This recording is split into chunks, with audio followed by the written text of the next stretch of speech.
Now with the pocketing toolpath, one thing that you may want to take into consideration is how is your tool getting into the material?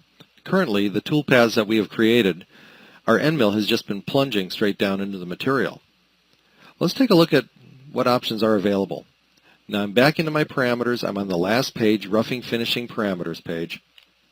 In the roughing section of this page, I can click on entry or ramp options. Once I've clicked the little checkbox, the button becomes active and I can click on the button and get into choosing whether I would like to ramp into my pocket or helix into the pocket. If I ramp into it, I can set a minimum length, maximum length. These are percentages of the tool diameter. These are the physical distances based on the percentage of the tool diameter. Z clearance is where it's going to start, how high above my stock definition, or if there's depth cuts, where the last cut was taken. XY clearances, this tells the system how far from the edges of the pocket will it be allowed to perform this operation. You can define the Z plunge angle in both directions, one called the zig, the other the zag. So you can have two different angles. For instance, if you wanted to sawtooth it, you can have it go at a 3-degree angle in one direction and 0 at the other. So it's angling down and coming straight back, angling down again and straight back. Auto angle will automatically adjust your XY angle to fit within an irregular shaped pocket, or you can specify an angle. Additional slot width increases the width of your slot, reducing the engagement area of your end mill. You can align it to entry points. You can ramp from an entry point. Right now, let's look at our basics. Let's allow this to go to 200%. Our Z clearance, right now with this set at 100 thousandths, it will start ramping 100 thousandths above your part. Now, if you faced off the top of your part, that's going to be some unnecessary air cutting. So let's change this down to about 20 thousandths. XY clearance, this is how far away from the walls of your pocket it needs to stay. We can cut this down a little bit. Let's change our angles to 1-degree angles. So this way you could really see the effect of this.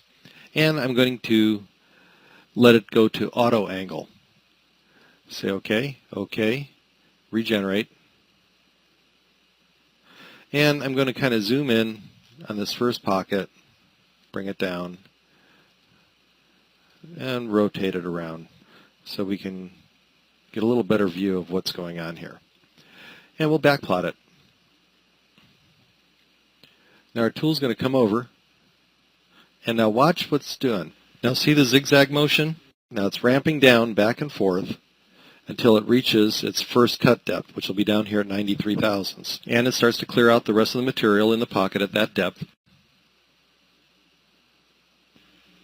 Comes down, starts zigzagging back again, and it ramps into the next depth cut, and so on. Now you'll see that it's kind of at an angle. We go to our top view. We'll turn our tool holder off, and it's going back and forth, and it's at this angle. Let's let it move on to the next pocket. And I'll pause this, click on my Advance button, and I'll use the mouse wheel to advance through my toolpath. Now look at right back in here. See how it's going back and forth? Now the angle has adjusted to this pocket. We'll let this go through, and we'll wait till it gets to the next pocket. Now you'll see right here where it ramps in. See how the angle is horizontal? So now it's going straight. So the auto angle is allowing it to adjust to the shape of the pocket. Let's look at a couple of other options that we have. Let's go into Helix. Now instead of length, I have minimum and maximum radiuses. So let's cut this down to, say, 25%. And this can go up to 200%. Again, my Z clearance, I'm going to cut this down to 0.02. X and Y clearance, let's cut that down a little bit, 0.050. Plunge angle, we'll make this 1.5 degrees.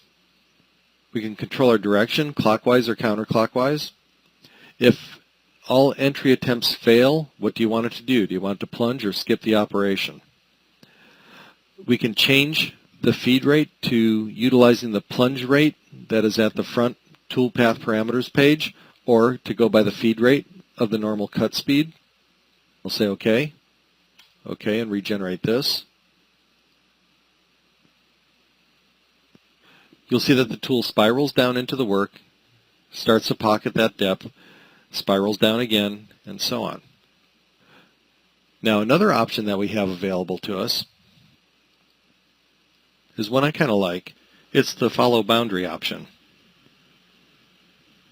What I do is I toggle follow boundary. I unclick on failure only, which grays out our minimum maximum radius. And I'll show you what happens with this. Go to backplot. Watch what happens with the tool. Kind of roll the model over just a little bit here.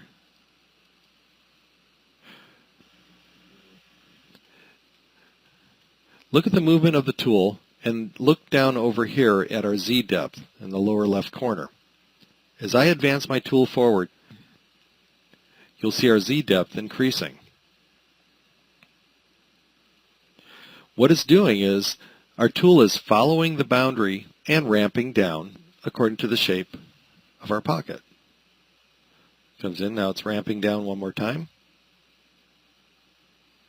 And there you go.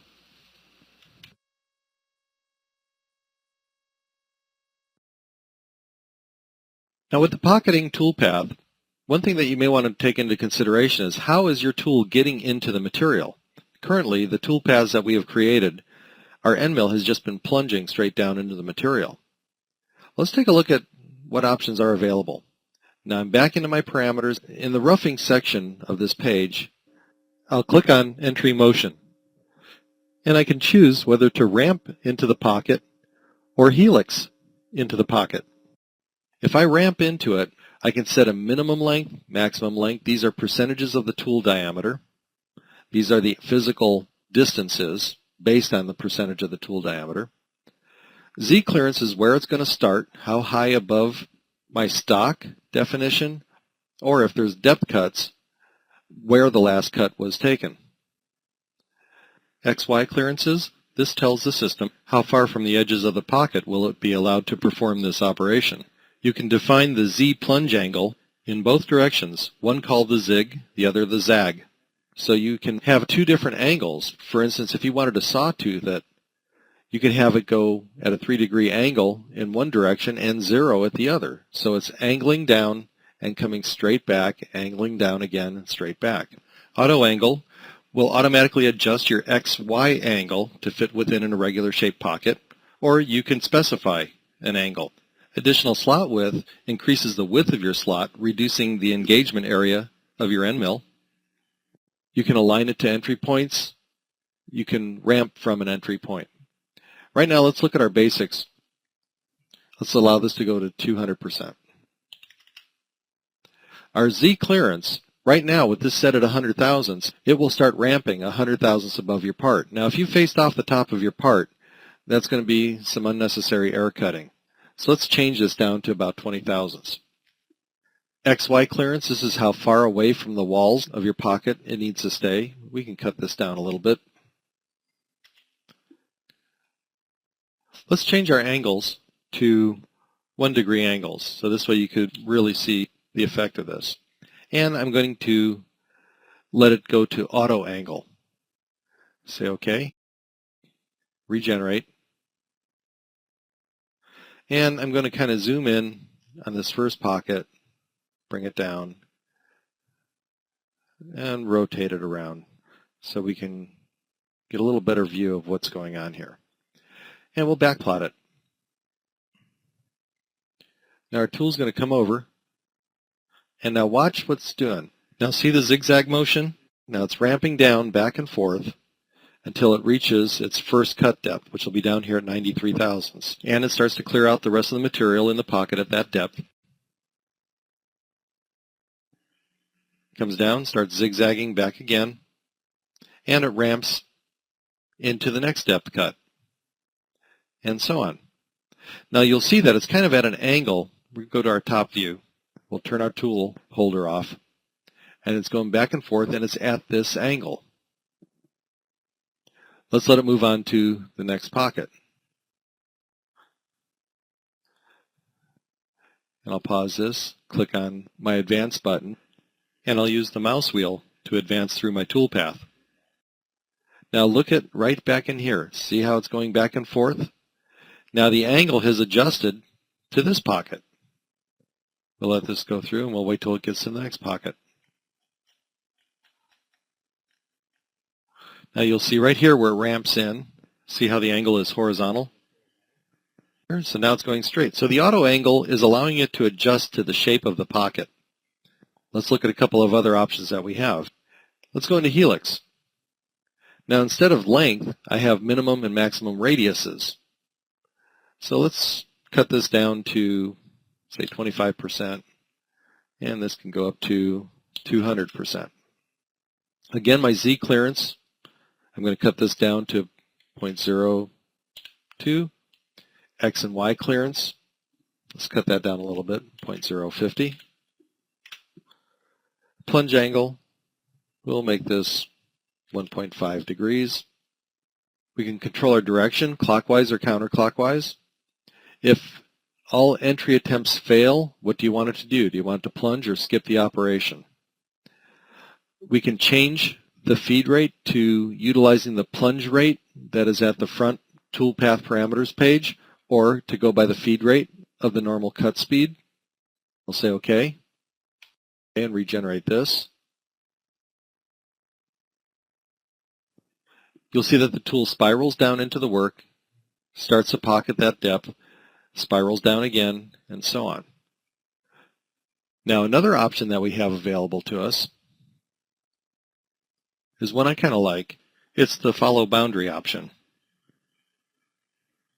What I do is I toggle follow boundary, I unclick on failure only, which grays out our minimum maximum radius. I'll show you what happens with this. Go to backplot. Watch what happens with the tool. Kind of roll the model over just a little bit here.